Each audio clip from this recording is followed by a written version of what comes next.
In the moonlight, New San Francisco sparkles like a chunk of cubic zirconium, an island of hollow beauty surrounded by a red sea of radiation. 5 million souls drowning in gamma rays. Some lucky people have a natural immunity to genetic mutation caused by the radiation. I'm one of them. Most of them live in the new city, but I don't. I live among the unlucky souls, the mutants and the destitute, and the wreckage of old San Francisco. My name's Tex Murphy. I'm a private detective. Or at least I used to be. Since my marriage hit the rocks, I haven't done much of anything. I went out tonight for the first time in a week, but all I ended up doing was spending the last of my money on a bottle of cheap bourbon. Now it's past midnight, and I'm staring out of the window of my office on the second floor of the Ritz Hotel. Just like me, the Ritz used to be something. Now it's just another grimy building in a rundown part of town. And I'm almost out of bourbon. My gun. I love it so much! Old trusty sidearm. Been with me since the beginning.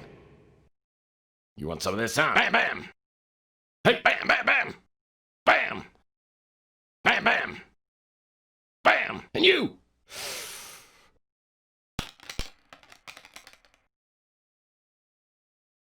Hey, Sonny, can you help me out?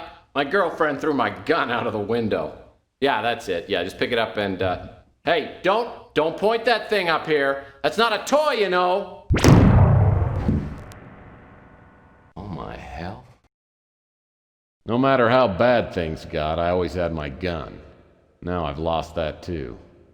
I have a feeling this is going to be one of those days.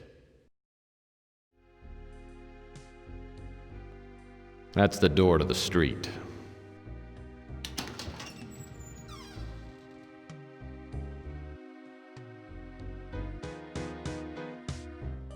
The air outside feels thick, like I'm breathing through a pair of dirty gym socks.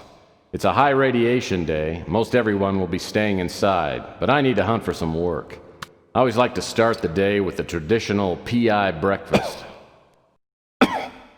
That hits the spot.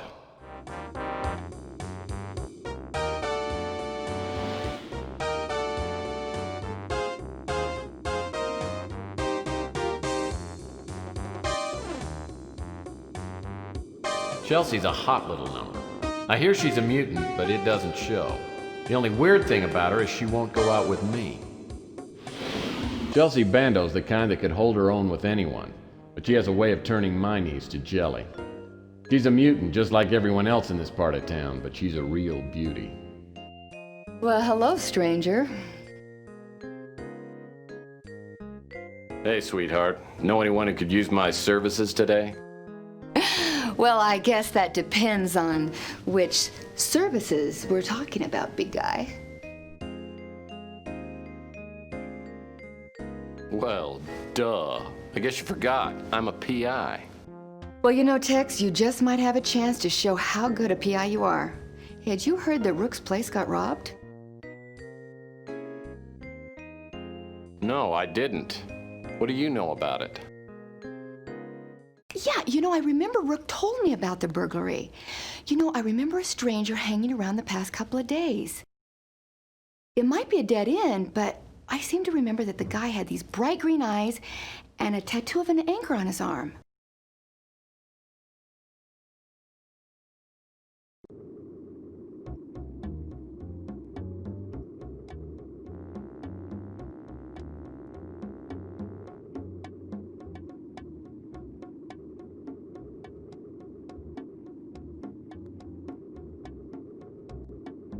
Rook Garner runs this pawn shop.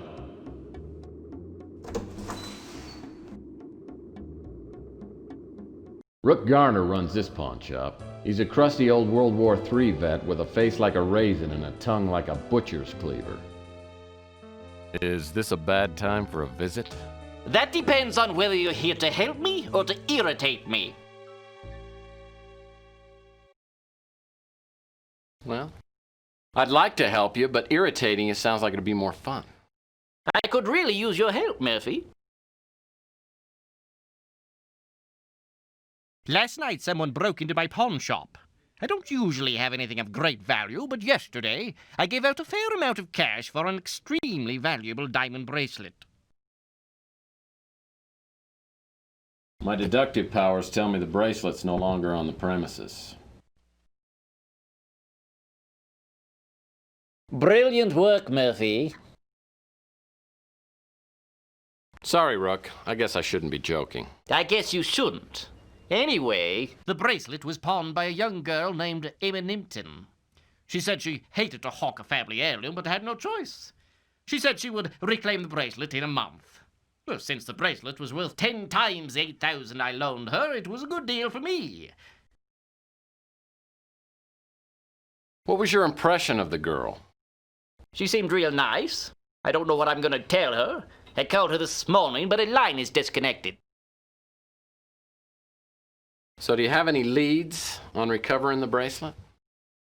No, the police are a waste of time, and I can't afford to hire a decent PI.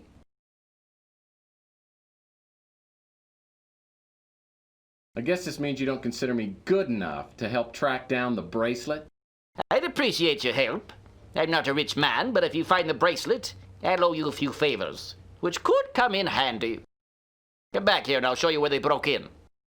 Rook takes me out back and shows me where the burglar broke in. The back window is busted out and the latch is ripped. It's a sloppy job. As I start my investigation, I'm looking for information to enter into my crime-link computer back at the office. One thing's for sure, Emma Nimpton won't be one of the suspects' names. Every PI worth his salt knows that's not my name spelled backwards.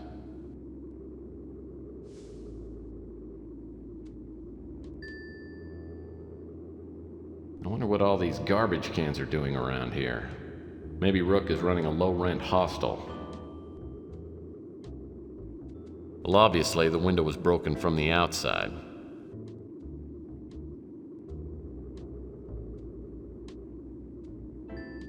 Looks like a shoe print is outlined in that sticky pool of something resembling chocolate.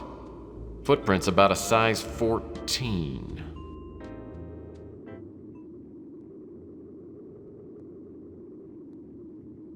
Whoa! This antique boombox worked. I bet it'd only play the Bee Gees. Oh man! This dumpster smells like 20-year-old mayonnaise, and I ought to know.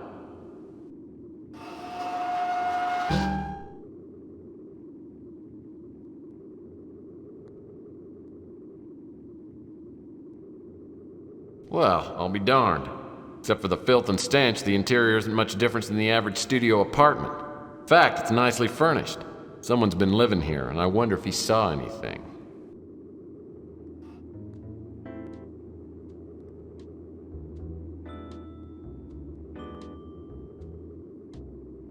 Oh, looks like Mr. Bum is home for the evening. Yeah, what do you want? Is this your, permanent address? Actually, I have a summer home in Vale, but this spot keeps me in touch with the common people.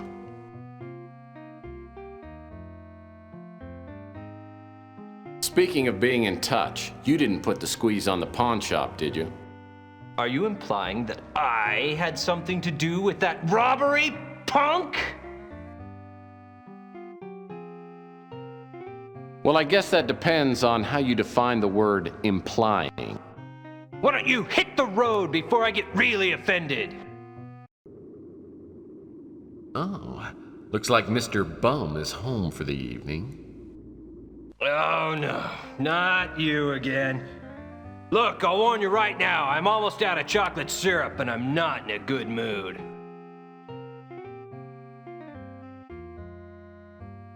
Look, I'll do you a favor. If you're free Thursday, I'll take you to the Chocoholics Anonymous meeting. Spare me the insults, tough guy. If you got something to say, spill it.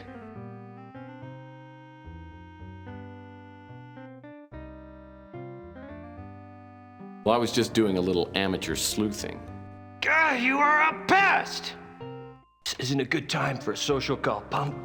If I don't get her fixed soon, I'll go insane! Dory me paso lato.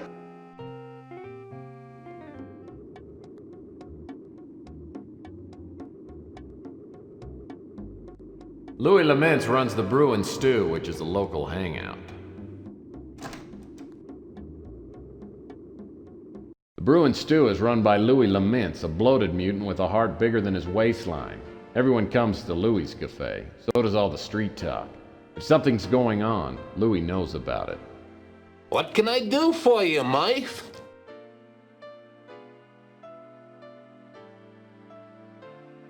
About a pitcher of beer and the love of a good woman, Louis.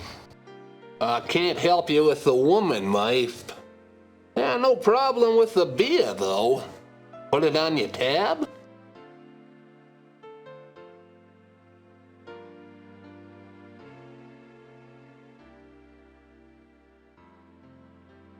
Sure. I'll take a beer over women anyway. It's easier to stomach. Spoken like a true philosopher, Mike. A cold beer is truly one of life's simpler pleasures.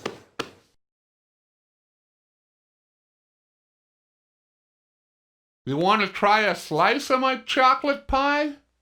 I can get you a piece to go if you like. I don't make a practice of helping out addicts, but I think I've got something that will ease the pain. Oh, hold out on me, man. If you've got something, let's have it.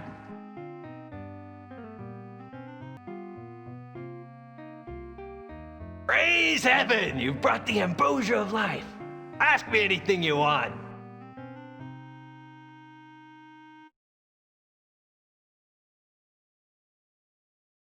Brooke, he leaves me alone. Can't ask for more than that.